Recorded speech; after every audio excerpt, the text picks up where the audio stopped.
Hey everyone, it's Susanna Song here with the Sejong Cultural Society, and today I have joining us for this YouTube video is Thomas Singleton of Appleton, Wisconsin. He is the grand prize winner of the 2021 Sijo competition.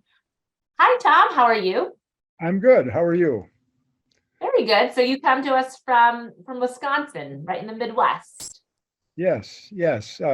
Actually, we're on a little island called Fox Crossing, the village of Fox Crossing. We're surrounded by Appleton. It's Gotcha. interesting. Yeah, interesting little place. We're on both sides of the Fox River. That's why they call it Fox Crossing. Although I thought that they call it Fox Crossing because they have a fox that crosses my backyard quite regularly. Well, so Anyway. nice to meet you, Tom.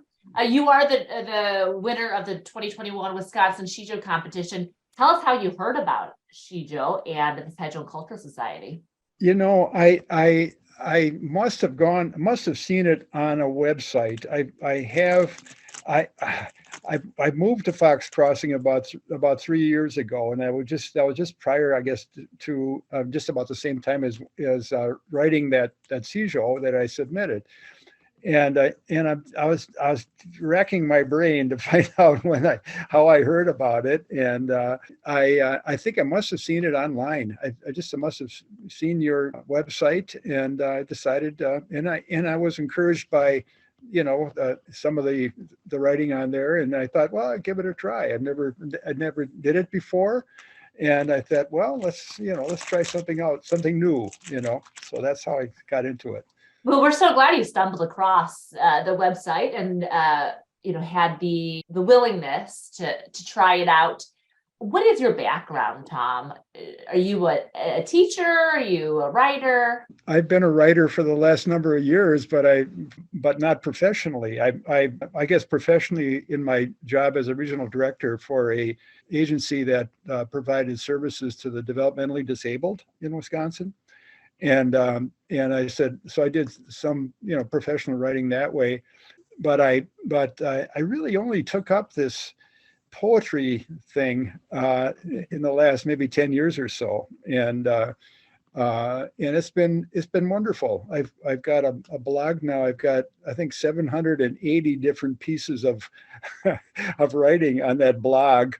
I've gotten 6 chapbooks out, and and I probably have enough for another 4 or 5 right now. So anyway, that's where I'm at. I do a little bit of writing every day, every morning. So That is incredible. What spawned the interest and this passion to write? I mean, that is quite a number of pieces of poetry you've put out there and really out to the public. It's one thing to have a personal journal of poems, but why are you now suddenly interested and have this passion for poetry? I'm a man of few words. Poetry is much more to my liking than writing a novel or something like that. I did write one kind of a biographical piece about, it was about 200 pages, and it was about my mother-in-law. And if you want to ever get along with your mother-in-law, just write a book about her. So that's the joke I make. But she's such a sweetheart, and so she would tell stories, and I put a little twist on some of them, but some of the stories that she told. But that was what I did, and so yeah, that's kind of the writing I've been doing. A little bit of humor, a little bit of poetry, little memoir type stuff. So yeah. We'll have to get your blog URL at the end of this segment, but why don't you read your Shijo to the audience? Okay, I've got, just happen to have it here. Okay. Seeker, consider the frog. The little green yogi sits for hours, motionless, unblinking, present, tongue ready to catch a fly. Mm-hmm. Be like him, acquire patience, then feel free to spit out the fly. That's fantastic. They told me somewhere I saw that Sijo likes, people that raise Sijo like to do a little twist at the end. So I thought that's why I did that little thing at the end. That's just the imagery that Sejong created is wonderful. What inspired you to Right about a hone in frog. on this very topic? Yeah, patience and using the frog. Well, in our old home, I had a pond. I built a pond in the backyard, and we put out some. My wife and I put out some, planted some lilies, water lilies, and of course you have the lily pads. And so, one day a frog appeared and sitting on this lily pad, and so I spent a little time, watching this frog and meditating on him, I guess, like he was on flies. And so that's where it came from. That's really where it came from. We moved to Fox Crossing a couple of years back, and of course had to put in another pond. We built another pond, and sure enough, there's frogs they're finding the pond here too. So anyway, maybe there'll be some more frog Sejong coming up. So, well, we would love to hear more of the fascinating perspective you have from your own house, just looking out in your backyard and the surroundings.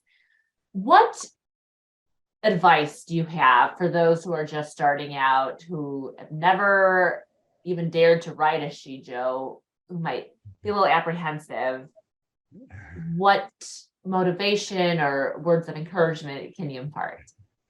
I would say write every day. I would say if one wants to write, one needs to just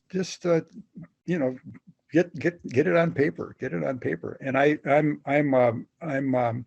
I'm a child of the 1900s. I'm afraid I'm not that well versed in computer technology. So I use a pencil and a piece of paper to write, and I think that's been real important. I think there's a connection between the hand and the heart, and just keep writing and keep writing, and and sometime at some point something will just click.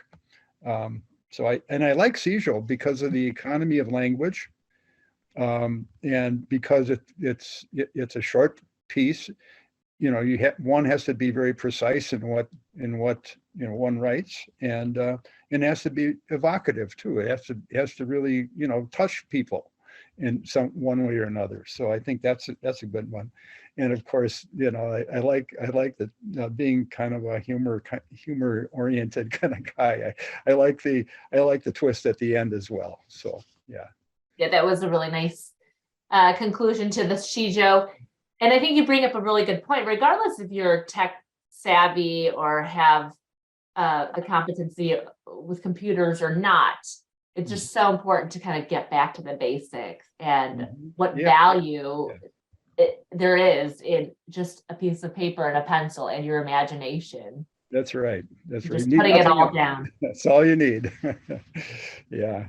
Well, thank you so much for joining us, Thom. For those who want to read the book about your mother-in-law or dive into your 700 plus poems, where can they find all of that? What's your blog? Well, I give you I don't have the book about my mother-in-law on this blog, but I do have the blog. The address is Shrouded Shore, continuous word, Shrouded Shore.blogspot.com.